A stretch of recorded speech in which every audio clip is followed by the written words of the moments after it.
Hello everyone, आज हम देखेंगे CWSN क्या है, किसे कहते हैं, इसकी शिक्षा नीति। तो पहले हम इसकी भूमिका देखेंगे। CWSN यानी कि चिल्ड्रन विथ स्पेशल नीड, यानी कि कुछ बच्चों को स्पेशल नीड होती है तो उसको हम CWSN कहते हैं। वे बच्चे होते हैं जिन्हें सीखने में सामान्य बच्चे की तुलना से अतिरिक्त सहायता की आवश्यकता होती है। यानी कि जो सामान्य रूप से कई बच्चे सीख जाते हैं और कुछ बच्चे ऐसे होते हैं जिनको काफ़ी टाइम लगता है, तो उनको अतिरिक्त जो आवश्यकता होती है इसके लिए कुछ बच्चे को अलग श्रेणी में रखा जाता है, जैसे कि CWSN। ठीक है, इनमें शारीरिक, मानसिक, बौद्धिक या संवेगात्मक चुनौतियाँ हो सकती है। यानी कि या तो वो शारीरिक रूप से थोड़ा सा डिस्टर्ब होंगे, मानसिक रूप से, या फिर कुछ चीज़ ऐसी होती है जो बच्चे को थोड़ा सा ज़्यादा स्लो कर देती है। उसके बाद इसकी रणनीति है कि पहला है व्यक्तिगत शिक्षण योजना, IEP। तो इसका जो है कि हर बच्चे की आवश्यकता अलग अलग होती है, इसलिए उसे मतलब अलग अलग तरीके से शिक्षा दी जाती है, उसी प्रकार उसको पढ़ाया जाता है।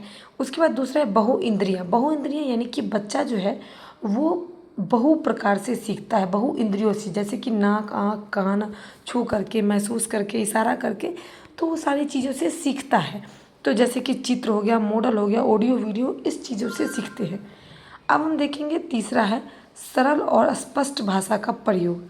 क्या होता है कि जब अगर शिक्षक पढ़ाते हैं तो कुछ बच्चे ऐसे होते हैं जो कठिन शब्द को भी सीख जाते हैं और कुछ बच्चे कठिन शब्द को नहीं सीख पाते। तो उनके लिए ये मानना है कि जब बच्चे को पढ़ाओगे तो आप सरल भाषा का प्रयोग करें, जहाँ पर कठिन शब्द है उसका अर्थ बताओ आप। 4 नंबर है सहायक उपकरण। सहायक उपकरण ये होता है कि जो बच्चा डिसेबल है, यानी कि कुछ बच्चा अगर सुनने में दिक्कत हो रहा है, किसी को देखने में दिक्कत है, तो कोई चल नहीं पा रहा है, तो उनके लिए थोड़ा बहुत सुविधा वहाँ पर होनी चाहिए। जैसे कि जो चल नहीं पा रहा, व्हील चेयर वगैरह होनी चाहिए। जो सुन नहीं पा रहा उसके कान के लिए, कान के अकॉर्डिंग जो है हेयरिंग एड होना चाहिए। तो ये सारी सुविधाएं जो है स्कूल में थोड़ा बहुत तो होना ही चाहिए। उसके बाद 5वां है सहयोगात्मक अधिगम। सहयोगात्मक अधिगम का मतलब होता है कि बच्चों को समूह में कार्य करने के लिए प्रोत्साहित किया जाता है ताकि वे एक दूसरे से सीख सकते हैं। यानी कि कई बच्चे अकेले रह कर के बहुत अच्छा काम करते हैं और कई बच्चे जो हैं अगर उनको ग्रुप में बिठा दिया जाए तो वो अच्छे से काम नहीं कर पाते, कहते हैं कि बहुत शोर हो रहा है। तो उनसे इस तरीके के बच्चों के लिए भी समूह में कार्य करवाया जाए ताकि वो कैसी भी स्थिति में अपना अध्ययन को जारी रख सकते हैं।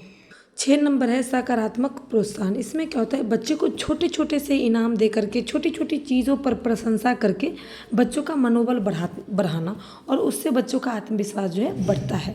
7 नंबर है लचीला, यानी कि लचीली शिक्षण विधि। इसमें क्या होता है कि शिक्षण को बच्चों की ज़रूरत के अनुसार से बदला जा सकता है। यानी कि अगर कोई बच्चा धीरे से काम कर रहा है तो हम धीरे से डिटेशन लिखा सकते हैं कि बच्चा लिख सके, तो उसके अनुसार से थोड़ा सा समय को चेंज किया जा सकता है, अलग अलग तरीके से समझाया जा सकता है। उसके बाद है कक्षा के अनुकूल।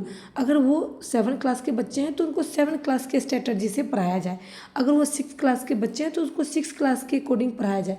अगर वो 9th क्लास के बच्चे हैं तो उनको थोड़ा सा भारी क्वेश्चन के हिसाब से, भारी शब्दों के हिसाब से उनको पढ़ाना चाहिए ताकि उनको अच्छे से समझ में आए और उनकी जो एक दायरा है वो भी बनी रहे। और कक्षा के अनुकूल रहने से ये भी होता है कि बच्चों में जो माहौल है कि बराबर का अधिकार, यानी कि भेदभाव नहीं दिखना, ये भी रहता है एक।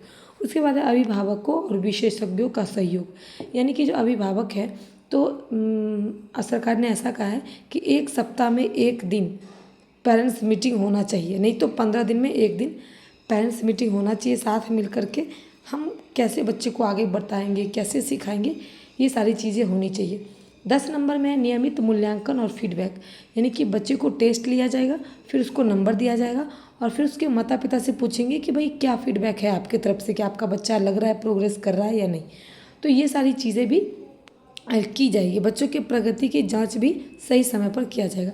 अब निष्कर्ष देखेंगे कि CWSN बच्चों के लिए उपयुक्त शिक्षण रणनीति अपना करके हम उन्हें समान अवसर देने समान अवसर देना या फिर समान अवसर प्रदान करने के लिए बैठे हैं। यानी कि CWS का मतलब है कि सभी बच्चों का सर्वांगीण विकास होना चाहिए, सभी बच्चों के अंदर आत्मनिर्भरता आनी चाहिए, समाज में वो कैसे आत्मनिर्भर बन के जिएंगे, एक अच्छा नागरिक बनेंगे।